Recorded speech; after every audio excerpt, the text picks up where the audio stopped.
Podcast number 33 in the Gold Crown podcast by Andy Reichert, DDS. What are we going to cover in this? Well, first of all, why dentists who are often considered overachievers often underachieve in the financial realm. Number two, what are the traits of dentists who are able to retire early? Then I go into traits of dentists who have $5 million or so in savings.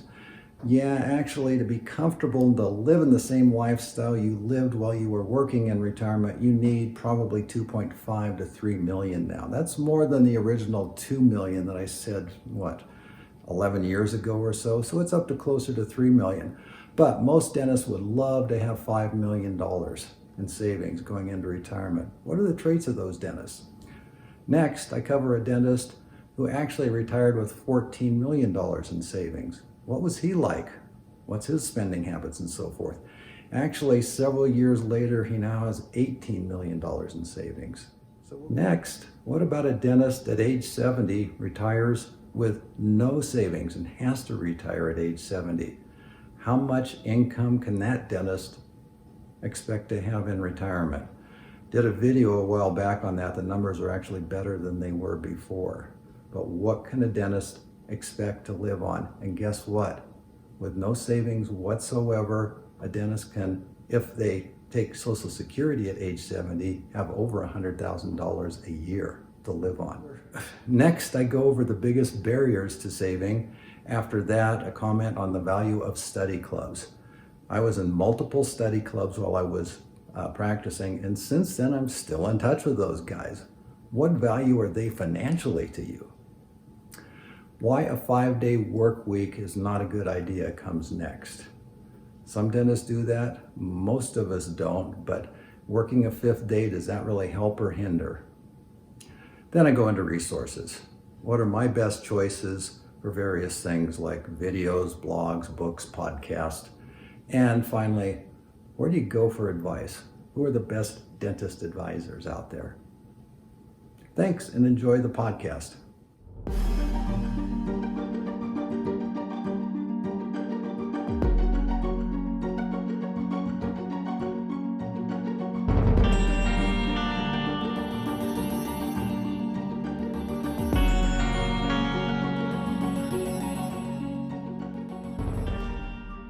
The views presented here do not constitute legal or financial advice and do not reflect the views of anybody other than myself. I am not a financial advisor, and you should always conduct your own due diligence and seek.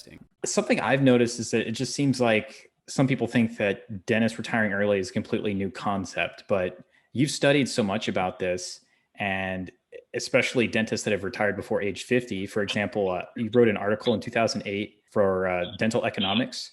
Can you explain the typical traits of a dentist that retire early? What makes them different? What makes them different is they don't spend a whole lot of money. They're not excessive with money. I wrote down notes here from that article. If you had more than 2 employees, if you had a hygienist, this is back in 2008, but it still may be true today. None had a high-tech office. And we know high-tech offices have all the bells and whistles, and they're great, but they cost a lot of money. Specialist referrals were rare. In other words, things were done in-house, including third molar extractions. Overhead about 50%. That's the key. They had low overhead. Nothing was fancy. They did everything, and they had very low overhead. Practice startups were cheap.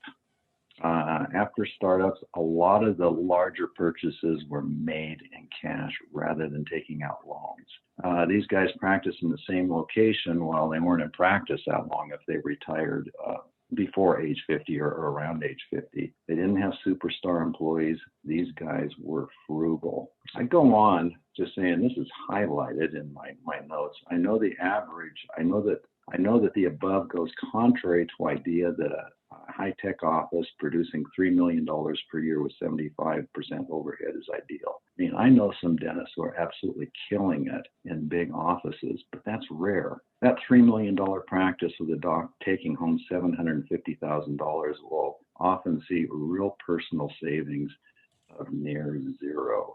And I say, guys, I have a YouTube video, actually a section on multimillionaire dentists. And part one is Dr. Guile, who had a fabulous practice actually in Denver, and I know him personally. He was making a fortune per year, and he had basically zero savings.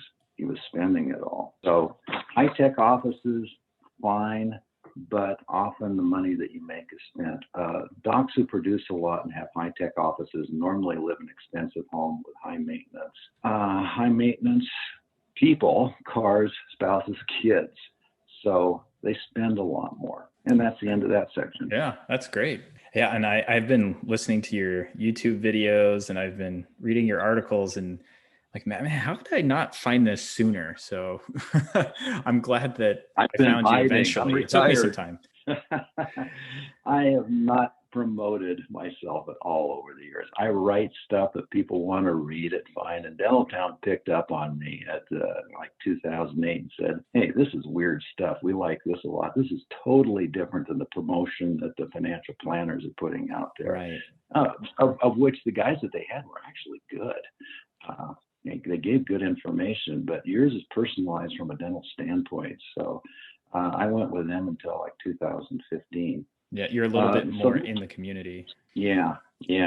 Well, I'm glad that you mentioned your YouTube video series, because that's what this next question is about. So in your Multi-Millionaire Dentist YouTube video series from 2018, I think is the video that I'm mentioning here, you mention what kind of behaviors that $5 million dentist displays, and how do you think this will change in the decades to come, or will it not change at all? I mean, just with changing time, in the years to come, do you think that will change at all? I really don't. Let's go through it here. The $5 million dentist can spend about $300,000 per year. That's quite a bit. That's $25,000 a month. This is after taxes and everything are taken out. $300,000 per year. If retiring at about age 65. So just going through the math there, that's a lot of spending. Average traits of these guys: one home, and this is rarely a trophy home. Why only one home? Because having a second home is such a hassle. I mean, a lot of guys like to have multiple homes, but what a mess.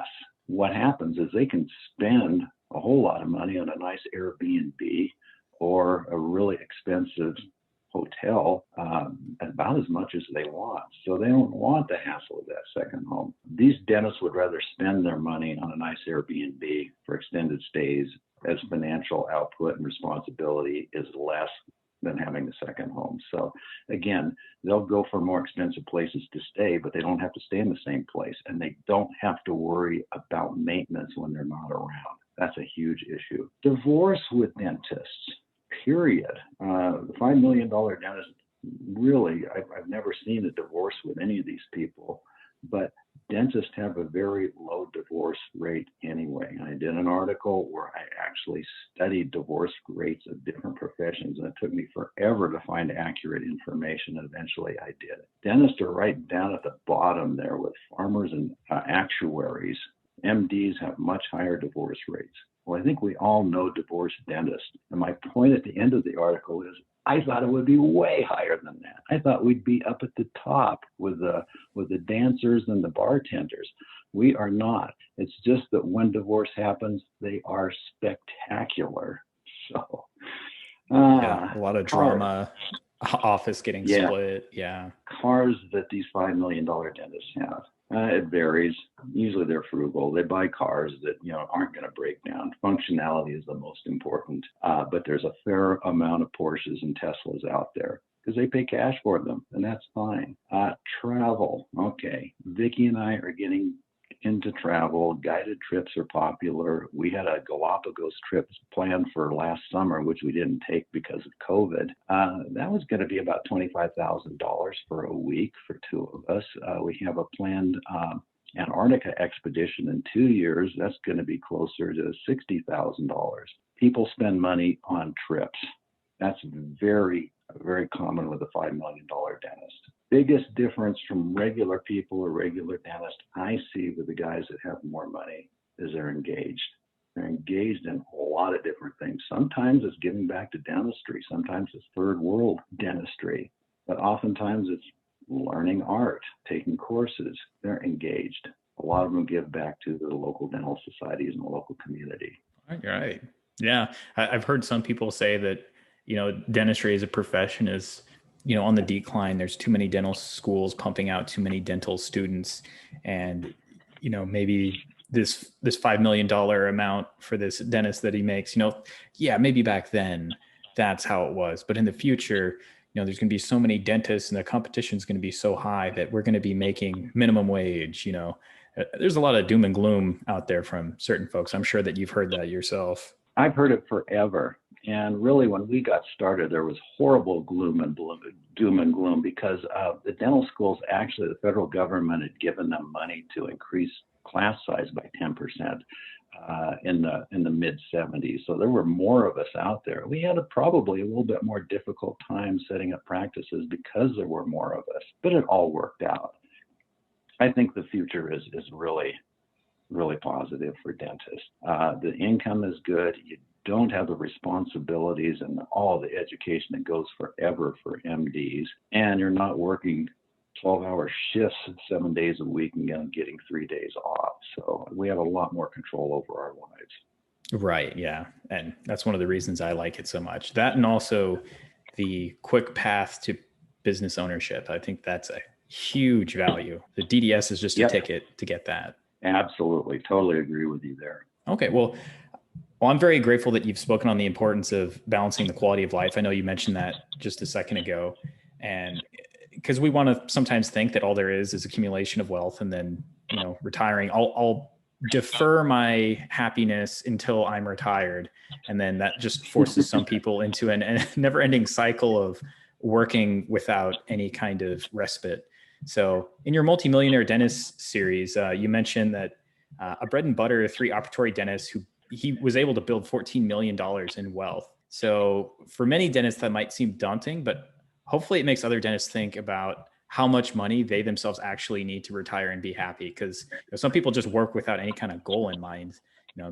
I'll just keep making money, and hopefully by the time I'm broken down, it'll be enough to be okay.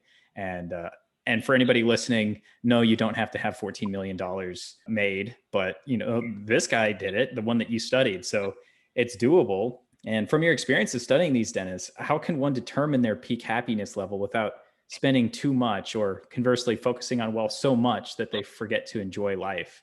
So the $14 million dentist, obviously he seemed to live a pretty fairly low key life, but very active and happy. So how do we get to that point? Oh man, how do you get to it? That's a really good question. He had a small practice.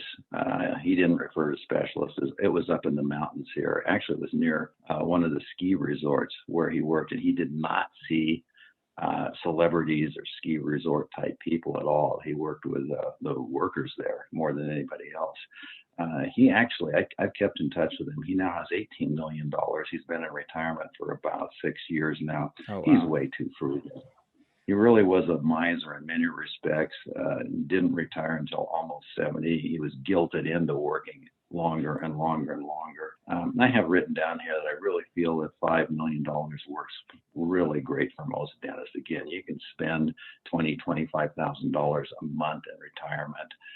Dentist advisors in their podcast series say that, dentists don't need that much money. $12,000 or so is what most guys really like to live on, and that's after taxes during their careers and afterwards. So $15,000 or more really works well, and 25 is amazing. So, yet I do know of dentists who have to retire early, usually due to health concerns, and have little or no savings and spend around $100,000 per year, who are totally engaged and happy. And again, they're living on quite a bit less, like real Americans, and doing great. In other words, when dentists are in their mid-60s and getting tired or having health issues, any amount, even zero savings or 14 million seems to work. And I'm going to go into and actually have a video. And this is updated numbers I'm giving you today, Andy.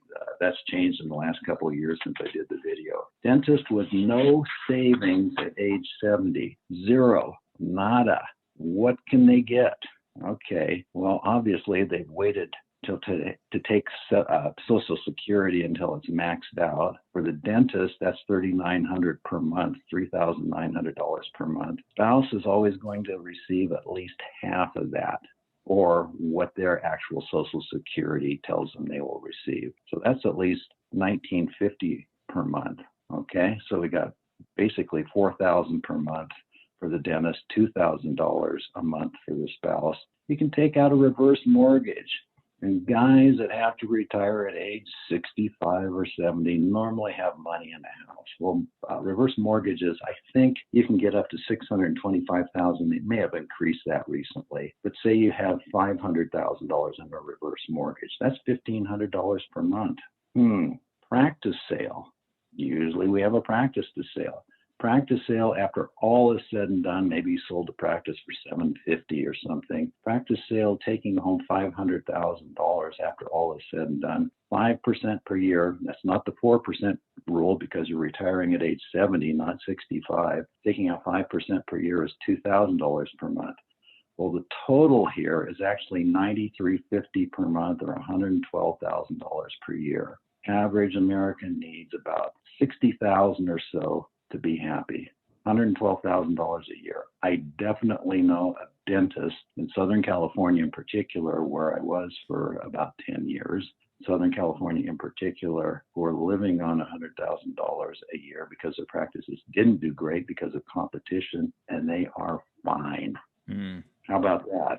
Yeah, that's great. And I know that for some people, that if you just want a quick and dirty way to calculate what total amount of money you might need to hit that retirement number, if you just take 25 times your annual expenses, for a lot of people, that'll give a pretty close number to what you should be shooting for. And obviously, if you plan to have more in retirement, you're going to increase your spending. So don't just do your current spending, but maybe add a couple thousand each month just to give you a little comfort level. And then, for a lot of people, that gives a pretty accurate number, 25 times the annual expense number.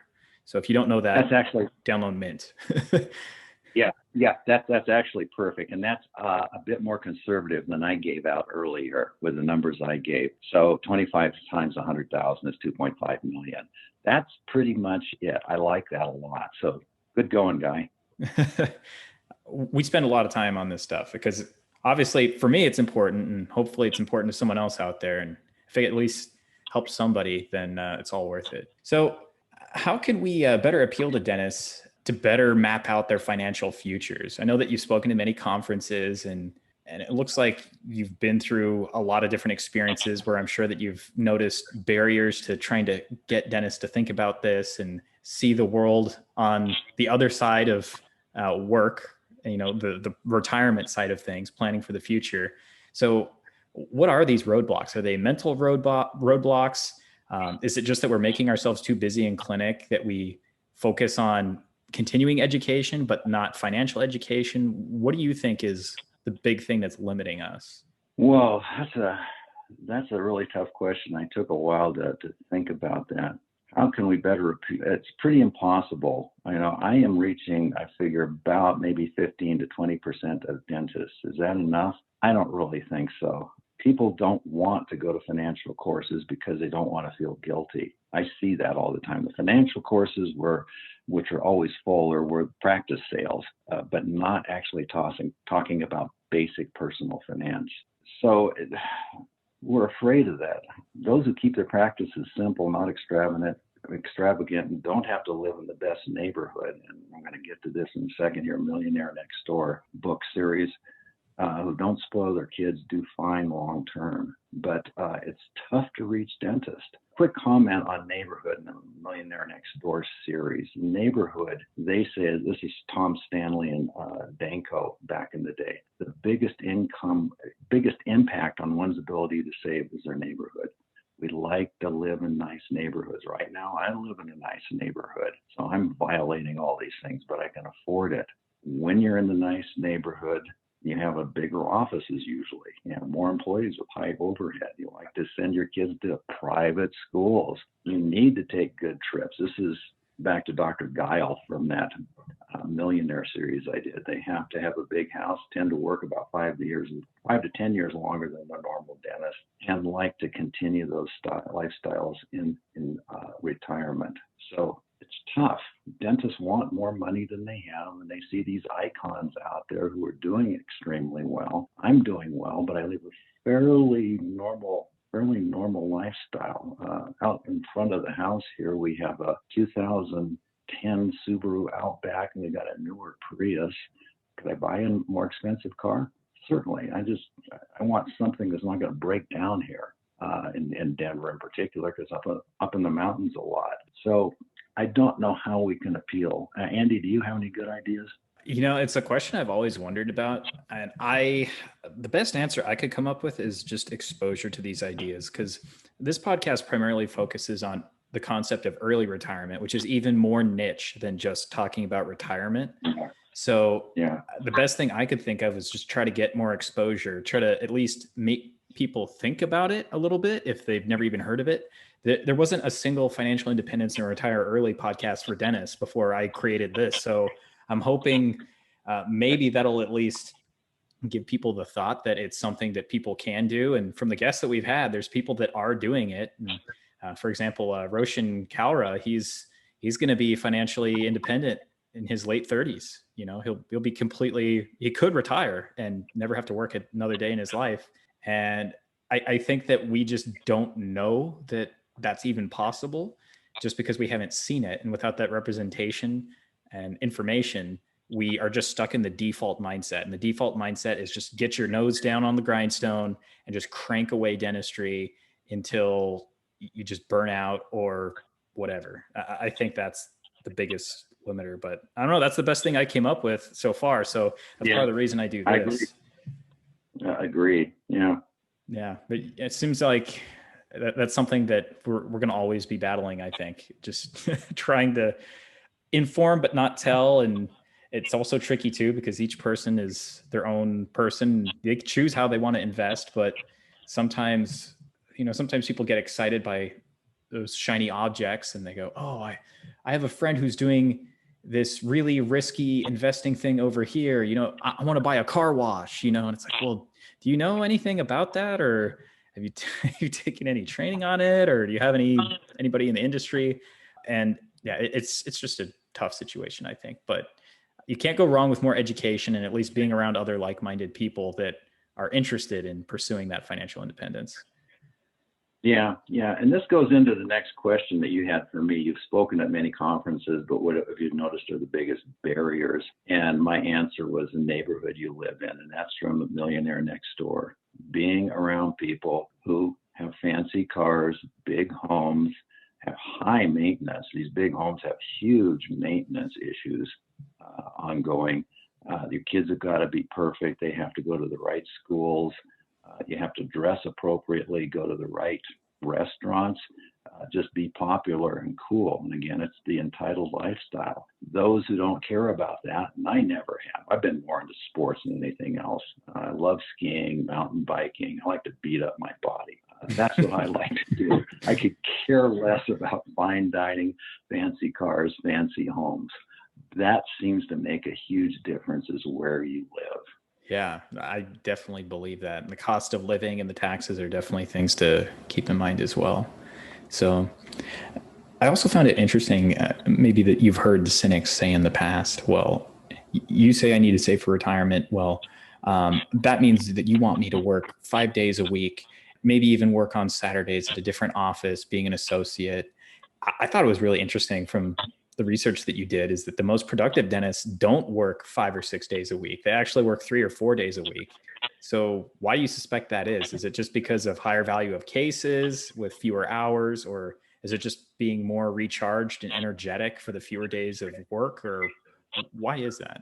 You know what? I know a fair amount of MDs, both in the family and just personally out there. And 5 days of actually seeing patients and performing procedures is just too exhausting. The concentration needed, I think, wears us out. Surgeons, don't perform operations more than usually 3 days a week. The other 2 days are office hours. They're still working too many hours, but at least it's not all doing surgeries or operations on people where you need that fine hand-eye coordination hour after hour after hour. Those that see patients for 7 hours a day, not even 8. I was on a 7-hour day for forever, and for 3 to 4 days a week seem to do well and generally like their jobs. I never saw patients more than 4 days per week. It was in some study clubs occasionally where we'd meet once a month on Friday and maybe work on a patient, but that was totally different. I think it leads to severe burnout to see patients 5 days a week. I just don't think you can do well. The guys that I've worked with who actually have worked a 3-day week seem to make about the same as those who work a 4-day week, which is crazy. That's great. Yeah. So 5 days is just too much. You're beating yourself to death, and you have no time, no energy to enjoy life. You have to during the process of working. If you're not enjoying your off time, plus when you're working, you're just going to burn out. Yeah, and that's a very real thing. I mean, obviously I don't have personal experience with this. I feel like I'm still too young in my career to necessarily say I've truly experienced real burnout. But at the same time, I get it. I can see it. I've been at times where I've got so many things going on that I feel stressed. And I can only imagine if you add on the stress of being practice owner and all these other things that, yeah, that's just vicious. If you feel like, all right, well, every waking moment I need to be doing dentistry, that's just dental school all over again. So yeah, exactly. Yeah. And that you don't want. No, we did that already. We're good. So I know that you mentioned Dr. Thomas Stanley's book, Millionaire Next Door. He also has a really good book on the millionaire mind.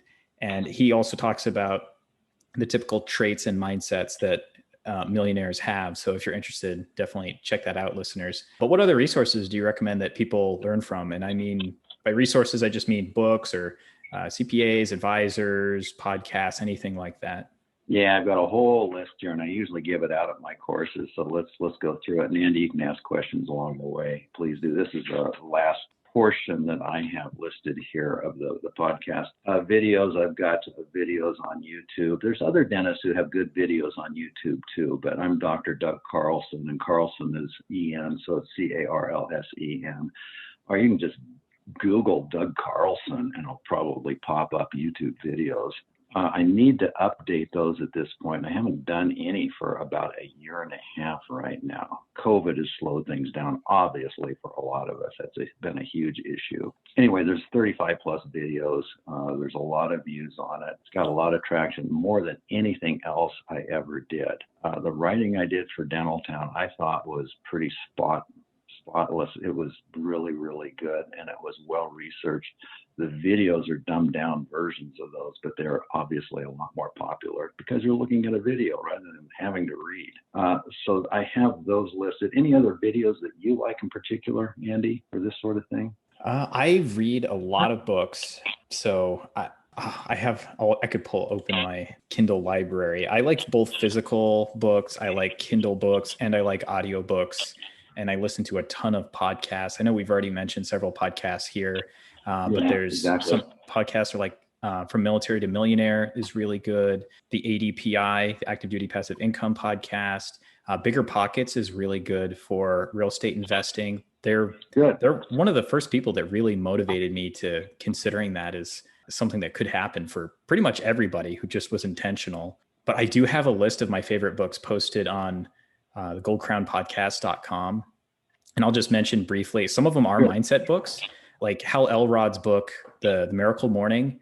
Fantastic book. I know it's a mindset book, but if you don't have your mindset right, you're just going to fall victim to the things we were talking about, like burnout and a lot of other problems. But if you balance yourself, not just financially, but also mentally, and he says spiritually, I'm not a spiritual person, but you can interpret that however you want to. But yeah, that book, Robert Kiyosaki's books, again, they're mostly real estate investing books. But one thing I really blew my mind was his book, Cash Flow Quadrant. Was amazing because it talks about how you get your money determines how you're taxed on that money.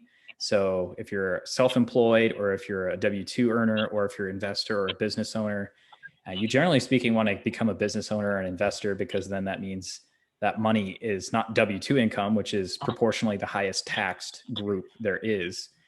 So try to get your income closer over to that side.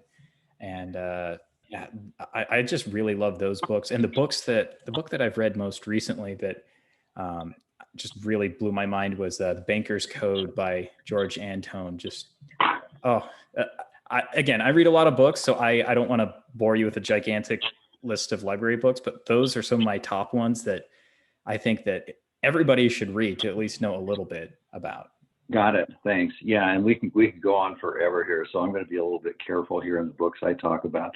Daryl Kirkpatrick, Can I Retire Yet? He's actually got a blog also. It's a great book about all sorts of retirement topics, both pre and post retirement. He's an engineer, and he does extremely well. As far as financial investing, John Bogle, The Little Book of Common Sense Investing, I think I already mentioned that. It's short. It's about an hour read. At the end of each chapter, he says, hey, if you don't pay attention to me, if you don't think this is right, read this guy, for example. Millionaire Next Door series, I think there are about 3 or 4 books in total that they have. Any of those are fun reads. They're easy reads. In fact, all of these books are easy reads. They're not full of equations and all sorts of different complicated ways to invest. They're easy reads and they teach you a lot. Podcasts.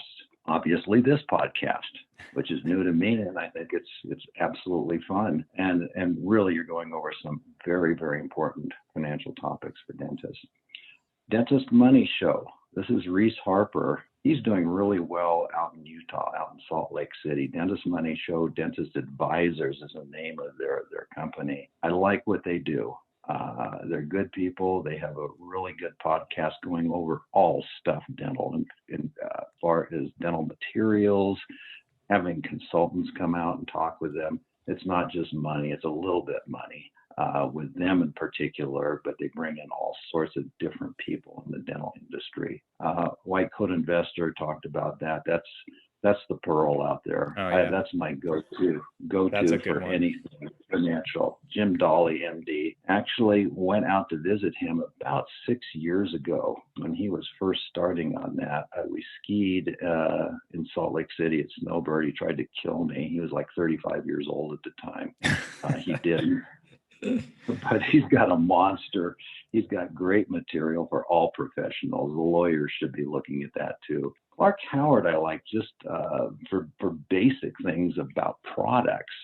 I call it the Consumer Reports of the Airwaves. I really like his podcast. Financial Advisors. For human interaction, Dentist Advisors, I like them.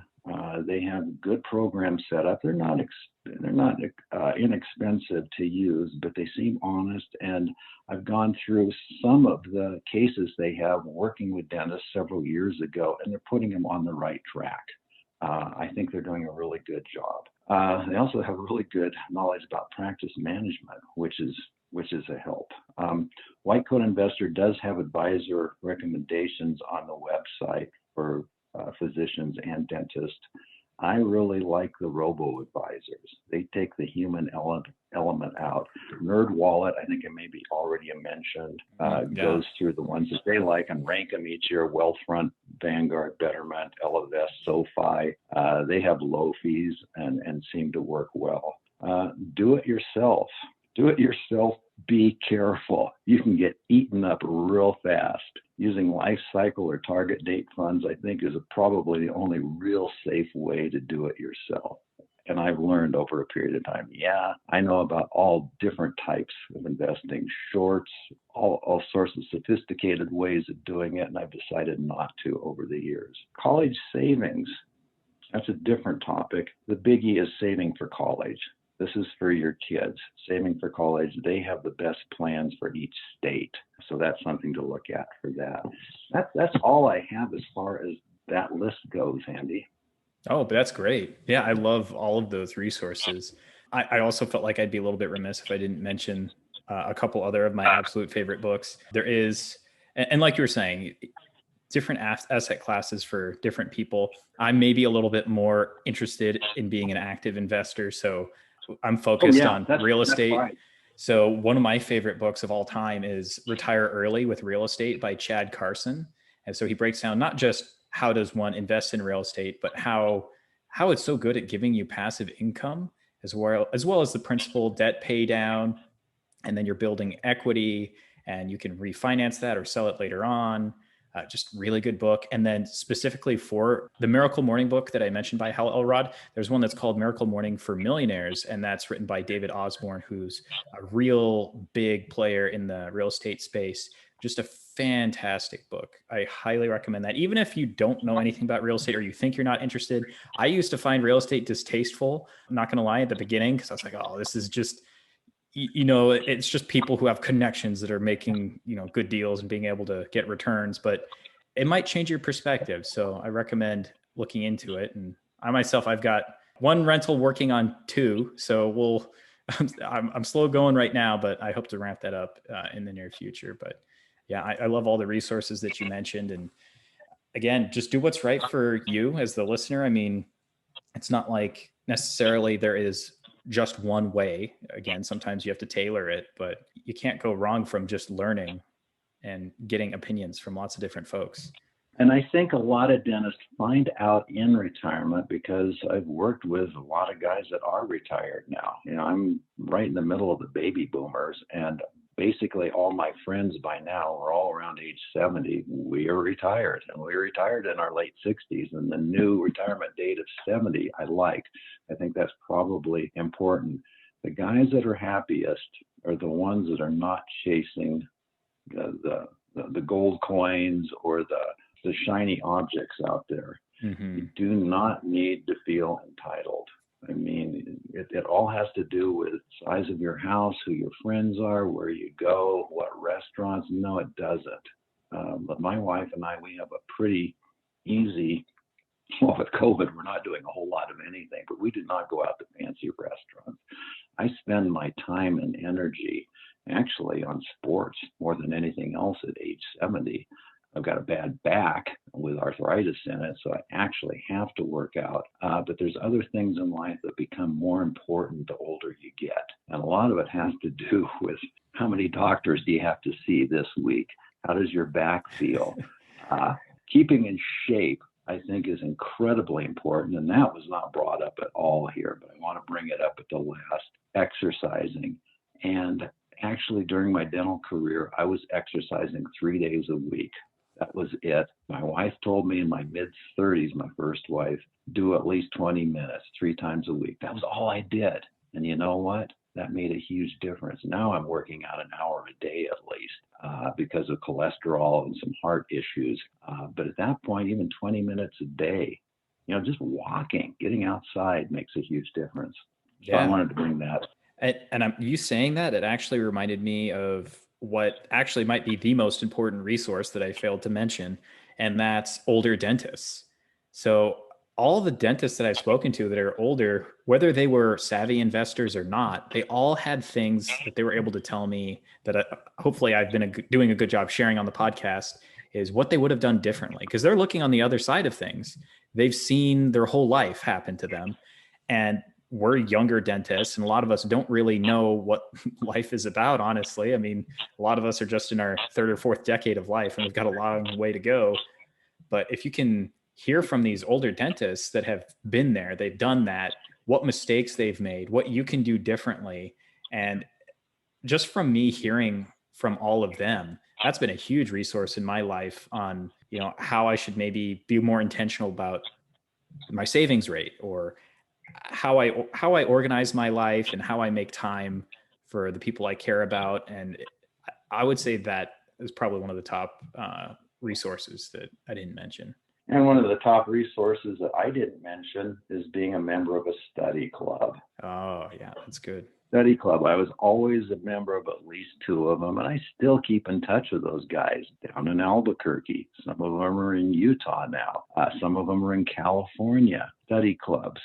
That's a real camaraderie thing. It's about doing better dentistry, and it can be a business study club. It can be an actual surgical study club. It really doesn't make a whole lot of difference, but you're meeting with your colleagues, discussing things, complaints that you have, those were a key to my success in my practice. It's not financial, but it's just getting along with other dentists, running ideas off of them. And it could be dental, it could be personal, but study clubs, meeting with other dentists in your area, I think is crucial.